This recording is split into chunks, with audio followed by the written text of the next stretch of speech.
ശ്രീ ഹരിം പരമാനന്ദമുപദേഷ്ടാരമീശ്വരം വ്യാപകം സർവലോകാനാം കാരണം തം ഭജമ്യഹം ശങ്കരം ശങ്കരാചാര്യം കേശവം ബാദരായണം സൂത്രഭാഷ്യകൃതൗ വന്ദേ ഭഗവന്തൗ പുനഃ പുനഃ സദാശിവസമാരംഭം ശങ്കരാചാര്യമധ്യമാം അസ്മദാചാര്യപര്യന്താം വന്ദേ ഗുരുപരമ്പരാം ബോധാനന്തം ച കല്യാണം ഫലാനന്തമാത്മജം സച്ചിദാനന്തമാത്മജം അച്യുതാനന്ദഗുരും.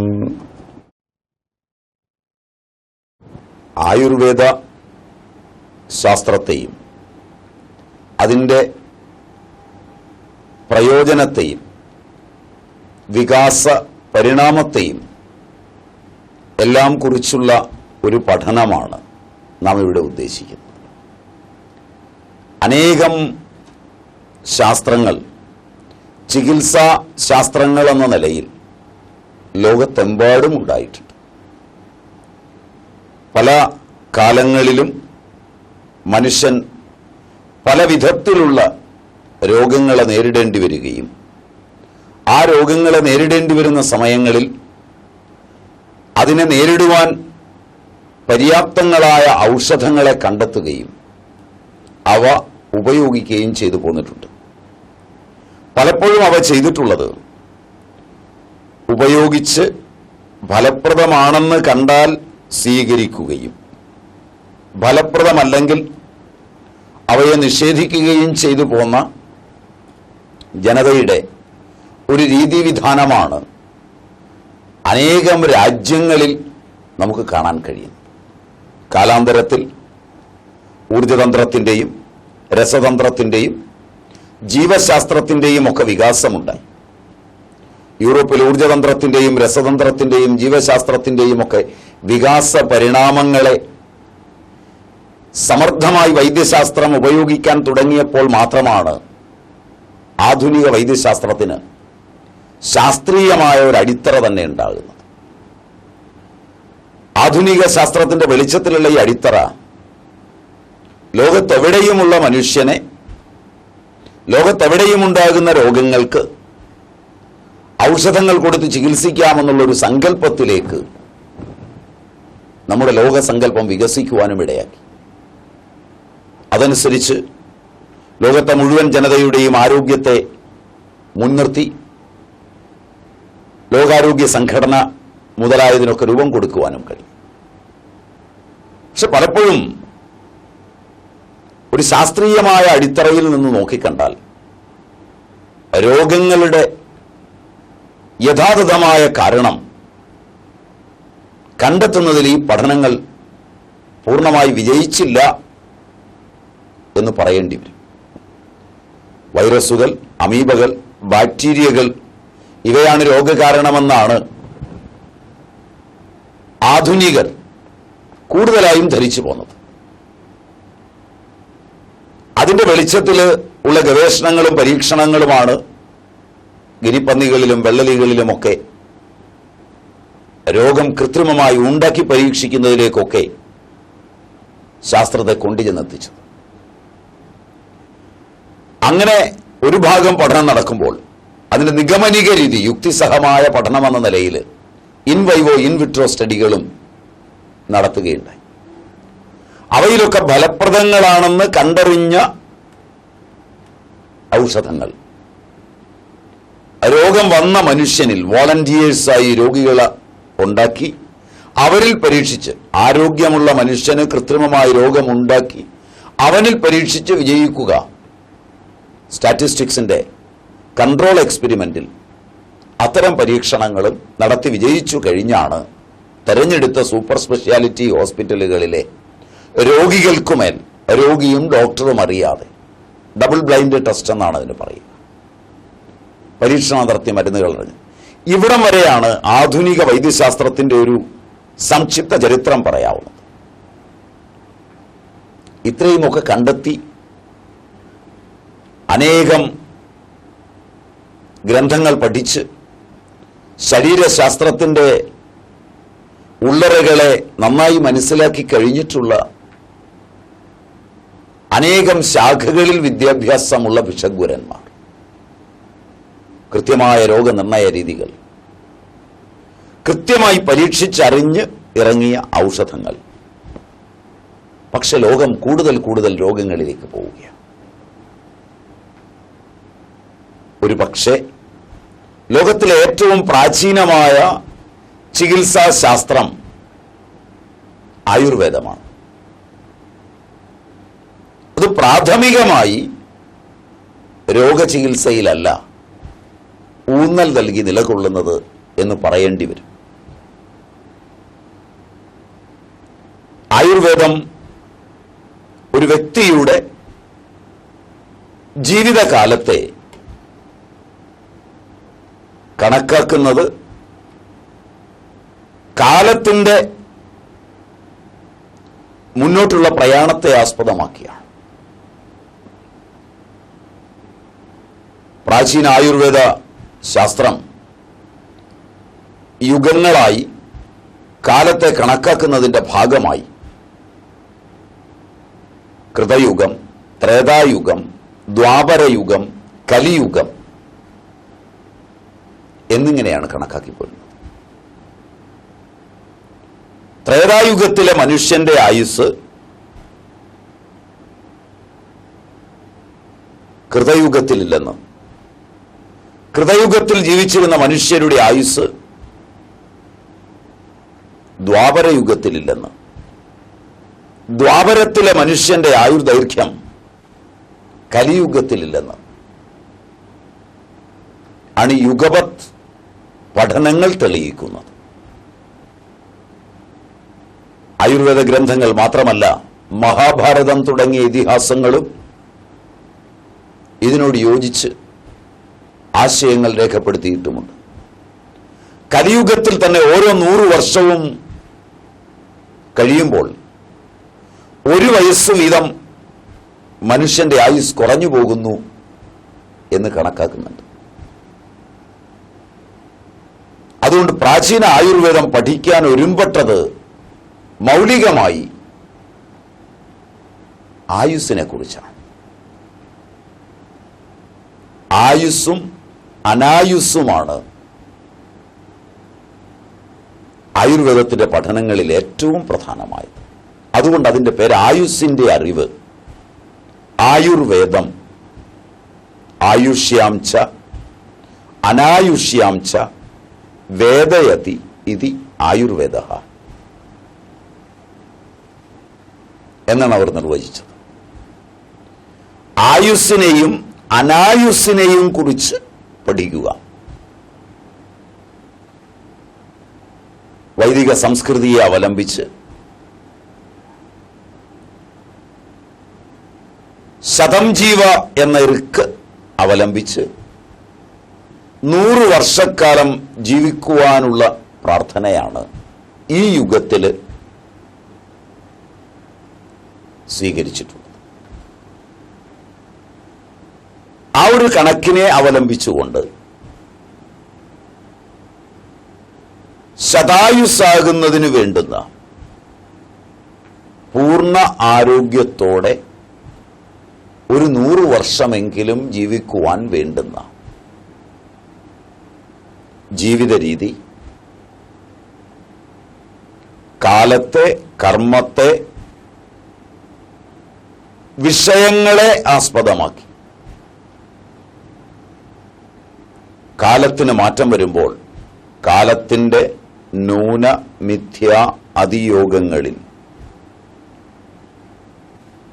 കാലമെന്ന് പറയുമ്പോഴും കാലം 2ആണ്. സ്ഥൂലമായ ബ്രഹ്മാണ്ഡ ബന്ധമുള്ള കാലം ബാഹ്യകാലമാണ്. സൂര്യൻ, ഭൂമി, ചന്ദ്രൻ ഇവയെ ആസ്പദമാക്കി ഭൂമിയിലെ ജീവജാലങ്ങളെ ബാധിക്കുന്ന ഒരു സമയ മാപിനി ഉണ്ട്. സൂര്യൻ അഭിമുഖമായി ഭൂമി വരുന്നത് പകലായും അഭിമുഖമാവാത്തത് രാത്രിയായും കണക്കാക്കുന്നു.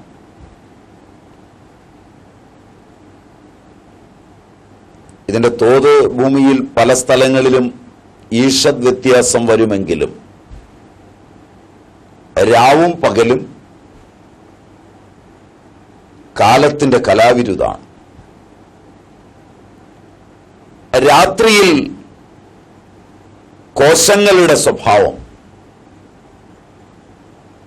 രാത്രിയിൽ മസ്തിഷ്കത്തിന്റെ രീതിവിധാനം, രാത്രിയിൽ കോശപ്രവർത്തന രീതികൾ, ഇവയൊക്കെ ആസ്പദമാക്കി രാത്രിചര്യയുടെയും പകല് കോശപ്രവർത്തനം, ചിന്തകൾ, പ്രവർത്തനങ്ങൾ ഇവയൊക്കെ അടിസ്ഥാനപ്പെടുത്തി ദിനചര്യയുടെയും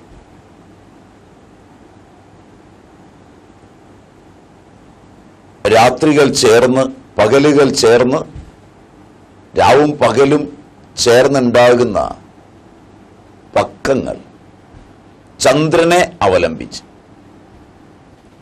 സൂര്യന്റെ പ്രകാശം ചന്ദ്രനിൽ പതിച്ചിട്ട് ഭൂമിക്ക് ദൃശ്യമാകുന്ന പ്രതിപദ മുതൽ പൗർണമി വരെയുള്ള 15 വൃദ്ധികാലങ്ങൾ,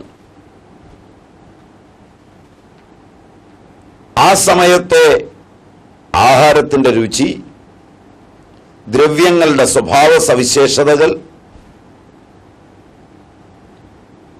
മനുഷ്യന്റെയും ഇതര ജീവജാലങ്ങളുടെയും വികാരങ്ങൾ, അവയിലുണ്ടാകുന്ന ന്യൂന ആധിക്യങ്ങൾ, ഇവയൊക്കെ ആരോഗ്യത്തിൽ സവിശേഷ ശ്രദ്ധയുള്ളതാണ് എന്നത് ഓർമ്മ ശരിയാണെങ്കിൽ ഭാരതീയന്റെ ചിന്ത മാത്രമാണ്.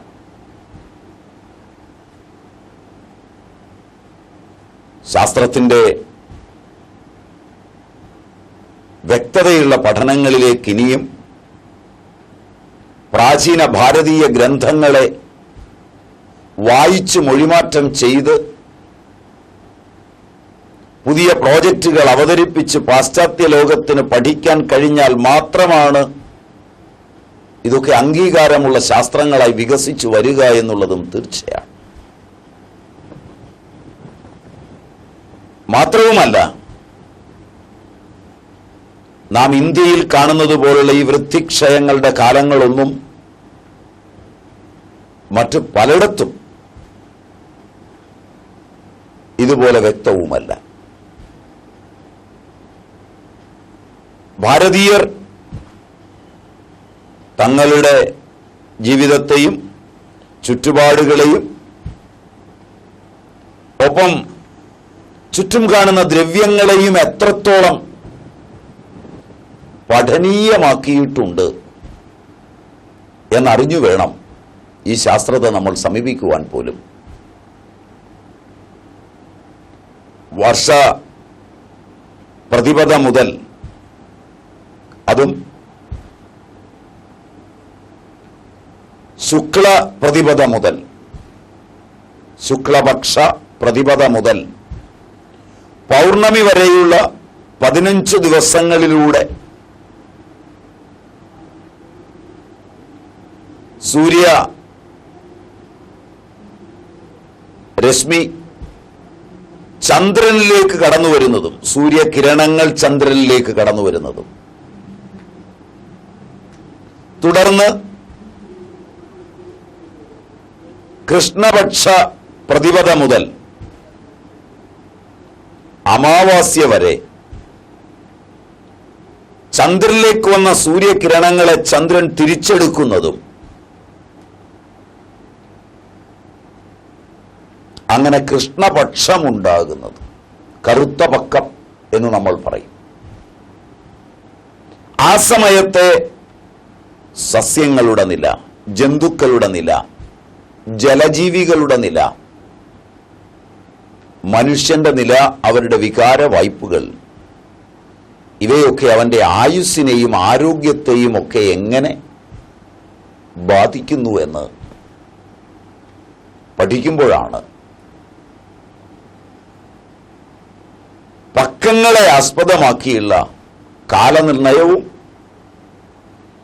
അതിനെ അവലംബിച്ചുള്ള ജീവിത ശൈലികളും ഒക്കെ അനിവാര്യമായി വരുന്നത്. ഇതെത്രമാത്രം സൂര്യനും ചന്ദ്രനും ഭൂമിയും ചേർന്നു വരുന്ന ഈ ലാസ്യവിലാസങ്ങൾ പാശ്ചാത്യ ലോകത്തിലെ പല രാജ്യങ്ങൾക്കും അറിയാമെന്നത് തന്നെ ചിന്തനീയമാണ്. ദ്രവ്യങ്ങളെയും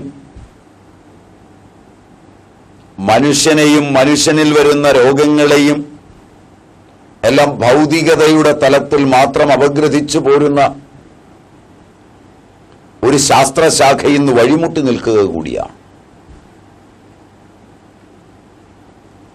മൂന്നാമതായി, പക്കങ്ങളെ കഴിഞ്ഞാൽ 2 പക്കമോ 28 മുതൽ 31 വരെ ദിവസങ്ങൾ ചേർന്ന് ആംഗലേയ കലണ്ടറാണ് ഇന്ന് ഉപയോഗിക്കുന്നത്. നാം ഉപയോഗിച്ചിരുന്ന അതല്ല. നമ്മൾ ഉപയോഗിച്ചിരുന്ന ശകവർഷ കലണ്ടറാണ്. അതിനെ ആസ്പദമാക്കി മലയാളികൾ കൊല്ലവർഷവും ഉപയോഗിച്ചു പോന്നിരുന്നു. അതിനെ ആസ്പദമാക്കി മാസങ്ങളുടെ കാലനിർണയവും 2 മാസങ്ങൾ ചേർന്ന് 6 ഋതുക്കൾ ഉണ്ടാകുന്നുണ്ട്. 6 ഋതുക്കളും പ്രത്യക്ഷമാകുന്ന ഭൂവിഭാഗങ്ങള് കുറവാണ്. എന്നാൽ ഋതുസംക്രമണത്തിന്റെ പഠനങ്ങൾ ആയുർവേദ ഗ്രന്ഥങ്ങളിൽ മാത്രമല്ല, കാളിദാസരുടെയും മറ്റും ഗ്രന്ഥങ്ങളിൽ ഋതുസംഹാരം പോലുള്ളവയിൽ വളരെ വിസ്തരിച്ചുപന്യസിച്ചിട്ടുണ്ട്. ഭാരതീയ സാഹിത്യവും കലയും ഭാരതീയ വൈജ്ഞാനികതയും ആരോഗ്യശാസ്ത്രവുമെല്ലാം കാലത്തെ നിർണയിക്കുമ്പോൾ ഋതുക്കളുടെ പ്രാധാന്യം പ്രത്യേകം എടുത്തു പറയാവുന്നതാണ്. ഋതുചര്യ, രാത്രിചര്യ, ദിനചര്യ, പക്കത്തിലെ ചര്യ, അതുപോലെ തന്നെ ഋതുചര്യ, മാസങ്ങൾക്കും പ്രാധാന്യം കൊടുത്ത് ചര്യാവിശേഷങ്ങളുണ്ട്. ചില മാസങ്ങളിൽ ചില ദ്രവ്യങ്ങളുടെ സ്വഭാവം മാറി മറിയുന്നതൊക്കെ അവർ ചർച്ച ചെയ്തിട്ടുണ്ട്. ഋതുക്കളിൽ വാതം, പിത്തം, കഫമെന്ന ദോഷങ്ങൾ, അത് നമുക്ക് പിന്നീട് ദോഷങ്ങളെ പഠിക്കുമ്പോൾ കൂടുതലായി പറയാം. അവയിൽ വരുന്ന പരിണാമങ്ങൾ, അതിനനുഗുണമായി ദ്രവ്യങ്ങളിൽ വരുന്ന പരിണാമം. ആധുനിക വൈദ്യശാസ്ത്രം അനുസരിച്ച് അമേരിക്കയിൽ വിളയുന്ന ഒരു ആഹാര പദാർത്ഥം ഇന്ത്യയിൽ ഉപയോഗിക്കുമ്പോൾ എന്ത് സംഭവിക്കുന്നു എന്ന് പഠനങ്ങളില്ല. ദേശത്തെ അനൂപദേശം, സാധാരണ ദേശം, ജാങ്കലദേശം എന്ന് 3ആയി തിരിച്ച് ആ ദേശങ്ങളുടെ സ്വഭാവവിശേഷതകളെ കണക്കിലെടുത്ത് വാതാധിക ദേശമാണോ, പിത്താധിക ദേശമാണോ, കഫാധിക ദേശമാണോ, അതിൻ്റെ ഇടയിൽ വരുന്ന കലർന്ന ദേശങ്ങളാണോ, അവിടെ ജീവിക്കുന്ന ജീവികൾക്ക് സ്വാഭാവികമായുണ്ടാകുന്ന പ്രകൃതിയേതോ അതിനനുഗുണമായി അവിടുത്തെ ആഹാരമല്ലാതെ മറ്റൊരു ആഹാരത്തെ കഴിക്കുമ്പോൾ ദേശവിരുദ്ധങ്ങളായ സ്വഭാവങ്ങളിൽ നിന്ന് അവന്റെ ബലത്തെ ബാധിക്കുമോ? അത് വ്യാധിക്ഷമത്വ ബലത്തിലും വ്യാധി പ്രതിബന്ധകത്വ ബലത്തിലും പങ്കുവഹിച്ച് അനേക വിധങ്ങളായ രോഗങ്ങൾക്ക് കാരണമായി തീരുമോ?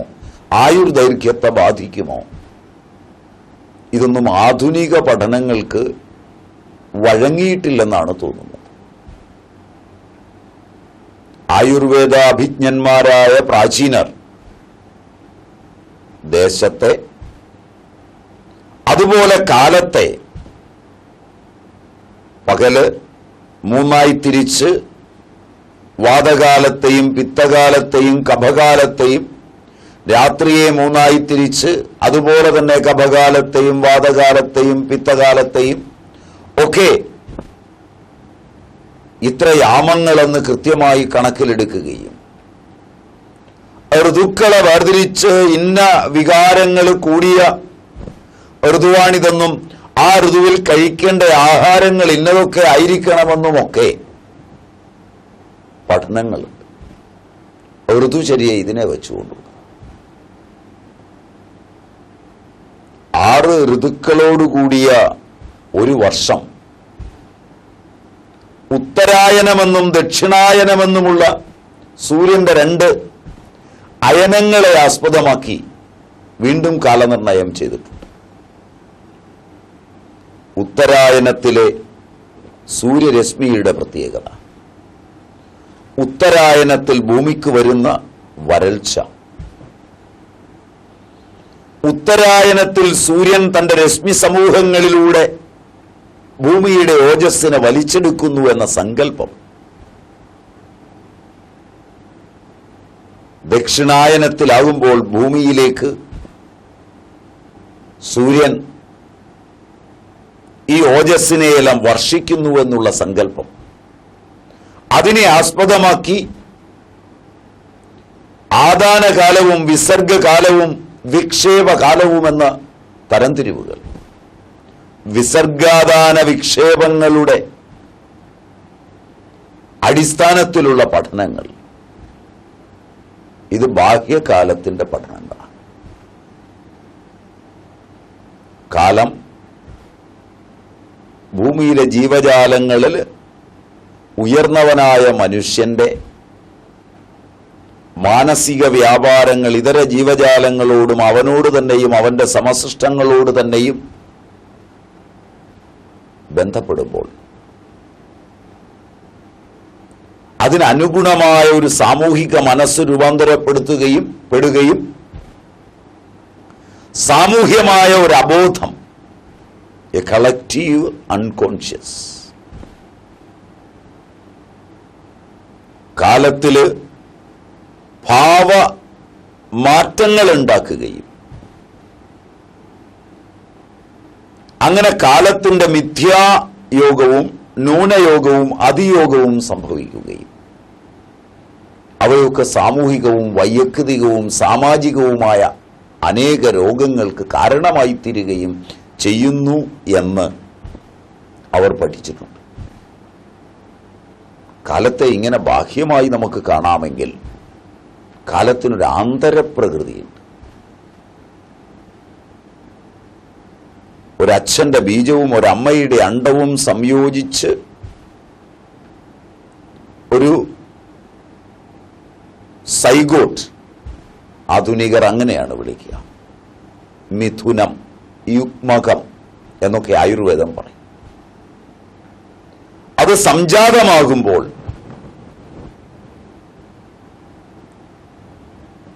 അത് സംജാതമാകുന്നതിന് അമ്മയിൽ നടക്കുന്ന ഒരു കാലപ്രവാഹമുണ്ട്. ഒരണ്ടം വളർച്ചയെത്തി വരുന്നതിനുള്ളൊരു കാലം മാതാവിൽ, പിതാവിന് ബീജശേഷി ഉണ്ടാകുന്ന ഒരു കാലം, അവ സംയോഗം കഴിഞ്ഞ് യോജിക്കുന്നതിനെടുക്കുന്ന ഒരു കാലം, യോജിച്ചു കഴിഞ്ഞാൽ 56 ദിവസങ്ങൾ 8 ആഴ്ചകൾ കൊണ്ട് 32 ക്രമഭംഗങ്ങൾ, മൈറ്റോസിസ്, ജീവിതത്തിന്റെ ഏതാണ്ട് മുഴുവൻ കാര്യങ്ങളെയും കൃത്യമായി നിർണയിക്കുന്ന പ്രാഥമിക ക്രമഭംഗം, പ്രൈമറി മൈറ്റോസിസ്, അതിന്റെ കാലം. ആ മാതാവ് കഴിക്കുന്ന ആഹാരകാലങ്ങളിൽ ആഹാരം രൂപാന്തരപ്പെട്ട് അത് പചിച്ചു വരുന്നതിന്റെ കാലത്തിലൂടെ പചിച്ച് അത് സൂക്ഷ്മരൂപം കൈക്കൊണ്ട് മാതാവിൽ നിന്ന് ശിശുവിലേക്ക് എത്തുന്ന ഒരു കാലം. അതിനെ സ്വീകരിച്ച് ആ കുഞ്ഞ് ഗർഭാശയത്തിൽ വളർന്നു വരുന്നതിനുള്ള കാലദൈർഘ്യം ഏതാണ്ട് ചന്ദ്രമാസക്കണക്കിന് 10 മാസവും സൂര്യമാസക്കണക്കിന് 9 മാസവും ഏതാണ്ട് 20 ദിവസത്തിനുള്ളിലും വരുന്ന ഒരു കാലഗണനയ്ക്കുള്ളിൽ കുഞ്ഞ് പൂർണ്ണ വളർച്ചയെത്തി ഭൂജാതനാകുന്നു സ്വയമേവ. ഇതാണൊരു കണക്ക്. ഈ കാലമെല്ലാം ഇന്നു മാറിയിട്ടുണ്ട്. കാലത്തിന്റെ ന്യൂനമിഥ്യാദി യോഗങ്ങളിൽ മനസ്സ് പ്രവർത്തിക്കുകയാൽ ഇന്ന് പുരോഗതി പ്രാപിച്ച പരിഷ്കൃത കേരളം എടുത്താൽ പരിഷ്കാരികളുടെ ഇടയിൽ ഒരു സ്ഥിതിവിവരക്കണക്ക് സ്വീകരിച്ചാൽ ഈ പറഞ്ഞ 270 മുതൽ 290 വരെയുള്ള ദിവസങ്ങളുടെ കാലത്തിലെത്തുന്ന ഗർഭം അത്യപൂർവമാണ്. ഇതൊന്നും നമ്മുടെ വൈദ്യശാസ്ത്രത്തെയോ മാതാപിതാക്കളെയോ മാതാപിതാക്കളുടെ മാതാപിതാക്കളെയോ സാമൂഹ്യ പ്രവർത്തകരെയോ മതങ്ങളെയോ ജാതികളെയോ ചിന്തകന്മാരെയോ ചിന്തിപ്പിച്ചു തുടങ്ങിയിട്ട് പോലുമില്ല. ഈ പരിണാമഭേദങ്ങൾ WHO നാം കാണുന്ന സൂപ്പർ സ്പെഷ്യാലിറ്റി ഹോസ്പിറ്റലുകളിൽ വർണ്ണഭംഗിയോടുകൂടി പ്രത്യക്ഷരാകുന്ന വൈദ്യവിശാരദന്മാരുടെയോ ചിന്തയിൽ ഇനിയും എത്തിക്കഴിഞ്ഞിട്ടുമില്ല. ആന്തരിക കാലത്തെ കണക്കിലെടുക്കുമ്പോൾ ഈ ജനിച്ച ഒരു ശിശുവിന് ശൈശവമെന്നൊരു കാലമുണ്ട്. ആന്തരികമായി കോശങ്ങൾ വളർന്നുകൊണ്ടേയിരിക്കുന്ന ഒരു കാലം. ബാല്യം മുഴുവൻ അങ്ങനെയാണ്. ആയുർവേദ പ്രകാരം 16 വയസ്സുവരെ ബാല്യമാണ്. പെൺകുട്ടികളുടേത് ബാല്യമായി കണക്കാക്കുന്നത് 16 വരെയും ആൺകുട്ടികളുടേത് 25 വരെയും കണക്കാക്കുന്ന പഠനങ്ങളും ആയുർവേദത്തിലുണ്ട്. കാലത്തിന്റെ ഈ നിർണയ രീതിയിൽ 25 വയസ്സിന് താഴെയുള്ളതായ ആൺകുട്ടിയും 16 വയസ്സിന് താഴെയുള്ള പെൺകുട്ടിയും ഇണചേർന്ന് കുട്ടിയുണ്ടാവരുത് എന്ന് നിഷ്കർഷയുണ്ട്. ഇണചേരരുതെന്ന് നിഷ്കർഷയുണ്ട്. അങ്ങനെ സംഭവിച്ചാൽ ജനിക്കുന്ന കുട്ടി മരിക്കുവാനും ഗർഭത്തിൽ വെച്ച് മരിക്കുവാനും അനേക വൈകല്യങ്ങൾക്കിടയാകുവാനും ഗർഭാശയത്തിന് പലതരം വൈകല്യങ്ങൾ സംഭവിക്കുവാനും ആ പെൺകുട്ടിക്ക് പലതരം വൈകല്യങ്ങൾ സംഭവിക്കുവാനും ഒക്കെ ഇടയാകുമെന്ന് പ്രാചീന ഭാരതത്തിന്റെ ആയുർവേദ ഗ്രന്ഥങ്ങളിൽ മാത്രമല്ല സാഹിത്യ ഗ്രന്ഥങ്ങളിൽ പോലും പറഞ്ഞു തരുവാൻ അന്നത്തെ ആചാര്യന്മാർ ശ്രമിച്ചിട്ടുണ്ട്, ശ്രദ്ധിച്ചിട്ടുണ്ട്. വളരെ ശ്രദ്ധേയമായ ബൃഹത് സംഹിതയും മറ്റും ഈ രംഗത്ത് വളരെ മുന്നോട്ട് പോയിട്ടുണ്ട്. ഏതാണ്ട് അറിവുകളുടെ ഒരാകരം എന്ന നിലയിൽ കണക്കാക്കുന്ന വരാഹമിഹിരന്റെ ബൃഹത് സംഹിത ശ്രദ്ധയോടെയാണ് ഈ രംഗങ്ങളൊക്കെ കൈകാര്യം ചെയ്യുന്നത്. ബാല്യവിവാഹം ഉണ്ടായിരുന്ന കാലത്തെ ബാല്യവിവാഹത്തിൽ പോലും ഈ നിയമങ്ങൾ പാലിച്ചിരുന്നുവെങ്കിൽ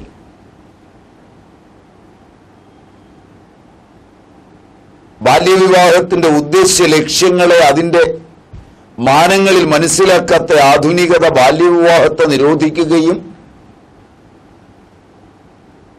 വിവാഹത്തെ പ്രായപൂർത്തി കഴിഞ്ഞു മാത്രമാക്കുകയും ചെയ്ത കാലങ്ങളിലാണ് വിവാഹപൂർവമായി ഈ വൈകല്യങ്ങളൊക്കെ കൂടുതൽ അരങ്ങേറുന്നത് എന്നത് പഠനാർഹമെങ്കിലുമാണ്.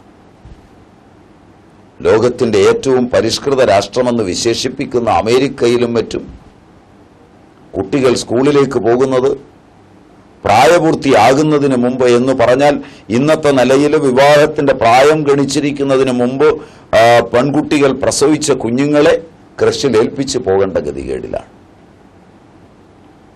ഇതവിടുത്തെ മാന്യതയുടെ മുഖമായാണ് അമേരിക്കയും മറ്റും എണ്ണുന്നത്. തന്നെയുമല്ല, അവിടുത്തെ സ്കൂളിലും മറ്റും ഒരു ഇന്ത്യക്കാരന് അറപ്പില്ലാതെ കയറി ചെല്ലാൻ പറ്റില്ല എന്ന് പ്രസിദ്ധനായ കവി വിഷ്ണുനാരായണൻ തന്റെ സന്ദർശനം കഴിഞ്ഞു വന്ന് മാതൃഭൂമിയിൽ എഴുതിയിട്ടുമുണ്ട്.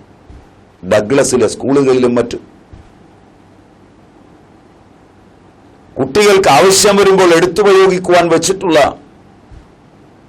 ഗർഭനിരോധന മാർഗങ്ങളുടെ രേഖാചിത്രങ്ങൾ ചൂണ്ടുന്നത് ആരോഗ്യത്തെ അംഗീകരിക്കാത്തൊരു ജീവിതക്രമത്തിന്റെ ബാക്കി പത്രമായിട്ടല്ലേ? നാമും ഇന്ന് പാശ്ചാത്യരെ പ്രതി നമ്മുടെ സ്കൂളുകളിൽ കൊച്ചുകുട്ടികൾക്കിടയിൽ സഹവാസ ക്യാമ്പുകളും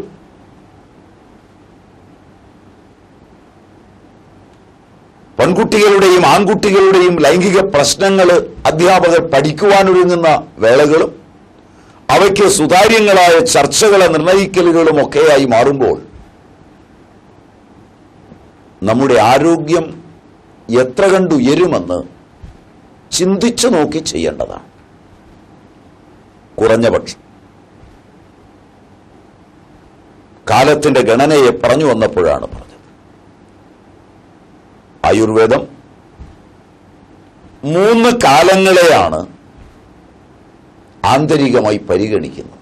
1 ബാല്യം, 2 മധ്യം, 3 വൃദ്ധം. മധ്യമെന്നത് യൗവനം എന്ന് വേണമെങ്കിൽ പറയാം. പക്ഷെ ആയുർവേദ ഗ്രന്ഥങ്ങൾ മധ്യമെന്ന് മാത്രമാണ് പറഞ്ഞു കാണുന്നത്. പല ഉത്തമ ഗ്രന്ഥങ്ങളിൽ ചിലതിൽ യൗവനമെന്ന് പറയാതിരിക്കുന്നുമില്ല.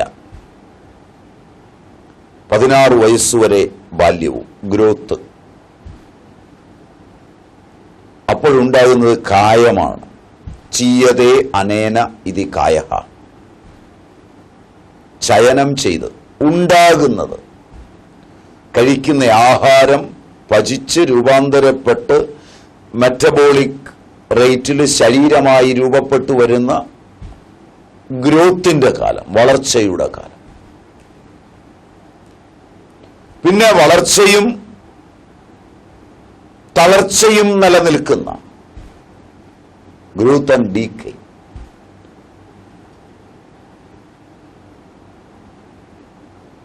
ചീയതേ അനേന ഇതി കായഃ, ശീര്യതേ അനേന ഇതി ശരീരഃ. രണ്ടും ചേർന്ന് നിൽക്കുന്ന കാലം. 60 വയസ്സുവരെയാണ് ഉന്നത ആയുർവേദ ഗ്രന്ഥങ്ങളിൽ പലതും ഈ കാലത്ത് സ്വീകരിക്കുന്നത്. ചരകം മുതലായ, കാശ്യപ സംഹിത മുതലായ, അഷ്ടാംഗ സംഗ്രഹം മുതലായ ഗ്രന്ഥങ്ങൾ 70 വയസ്സുവരെ സ്വീകരിക്കും. 16 വയസ്സു മുതൽ 70 വരെ മധ്യകാലം. 70 കഴിഞ്ഞ് വാർദ്ധക്യകാലമാണ്.